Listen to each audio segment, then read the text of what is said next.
बिस्मिल्लाहिर्रहमानिर्रहीम। अस्सलाम वालेकुम। मैं हूं कामर बाजवा और आप देख रहे हैं मेरा यूट्यूब चैनल बाजवा स्पीक्स। उम्मीद है सब लोग खैरियत से होंगे। आज हम एक नए इल्मी सिलसिला का आगाज़ करते हैं। हम नामवर मुसलमान साइंसदानों के बारे में बात किया करेंगे। आज की दुनिया में जो तरक्की और टेक्नोलॉजी आपको नज़र आ रही है, इसमें मुसलमान साइंसदानों का बड़ा कलीदी किरदार है। खबर मिली है महराज मुस्तफ़ा से ये मुझे कि आलम बशरियत की जद में है गर्दूं। इस तफसील में जाने से पहले मैं चाहूँगा कि आप मेरा चैनल सब्सक्राइब कर लें और बेल के आइकॉन को ज़रूर दबाइएगा ताकि आने वाली तमाम वीडियोस आपको बासानी मिलती रहें।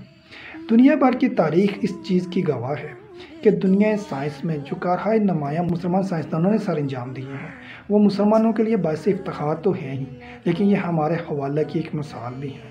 यूँ तो हमारे यहाँ सभी फ़िलासफ़र और साइंसदान अज़्म हिम्मत की मजबूत चट्टानें और ज़ौक़ तहक़ीक़ व जस्तजू के परवाने दिखाई देते हैं, ताहम मुसलमान साइंसदानों ने इल्म रियाज़ी, इल्म तिब, इल्म हैत व नजूम, इल्म फ़ल्कियात और इल्म जोग्राफिया में बेशुमार खिदमत से अंजाम दी हैं।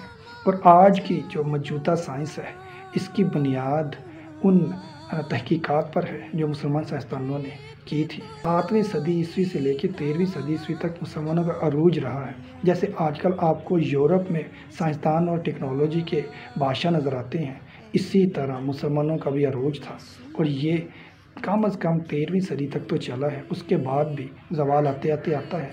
ताहम 17वीं सदी ईस्वी में यूरोप ने अंगड़ाई ली और जहालत और अंधेरे को खैरबाद कहा और रोशनी की तरफ अपना सफ़र शुरू किया। और तब उनके लिए जो प्लेटफॉर्म था, जो खिदमत मुसलमान सर अंजाम दे चुके थे, उनकी कुतब इनके काम आई। इन लोगों ने उससे इस्तिफ़ादा किया और आज आपके सामने है कि यूरोप किस कदर तरक्की कर चुका है। लेकिन इसमें मायूसी की बात इसलिए नहीं है कि इसकी बुनियाद मुसलमानों ने फराहम की है।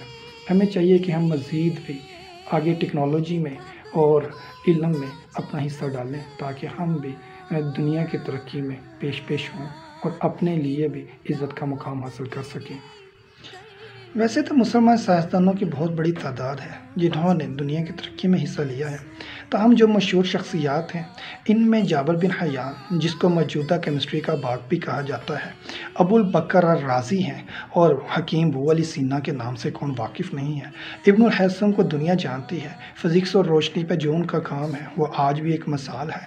अबू रेहान अल बैरूनी, जिन्होंने पिंड दादन खान के मकाम पर, आपको पता है, एक टीले पर बैठ के तो इस ज़मीन का कुतर मालूम किया था, जो कि आज की जदीद टेक्नोलॉजी ने साबित किया कि बिल्कुल दुरुस्त था। और ये 1000 साल पहले इन्होंने ऐसा किया था। ये गज़नी के रहने वाले थे।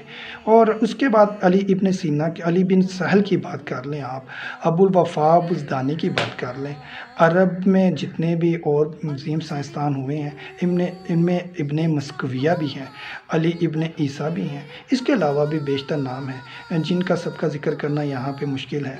तो हमें यही समझना होगा कि यूरोप ने तो 17वीं सदी ईस्वी में जहालत की तारीकी से रोशनी का सफ़र शुरू किया था, लेकिन तब तक मुसलमानों ने ही इस कश्ती को संभाले रखा।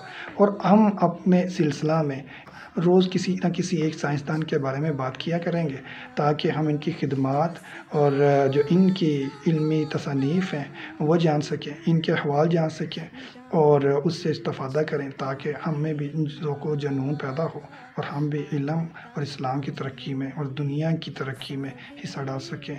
मिलते हैं इंशाअल्लाह अगली वीडियो। पहले मुसलमान साइंसदान के बारे में बात करेंगे। तब तक अपना और अपने अज़ीज़ों का ख्याल रखिएगा। आपको अगर वीडियो पसंद आई हो तो इसको लाइक और शेयर ज़रूर करिएगा। अस्सलाम वालेकुम।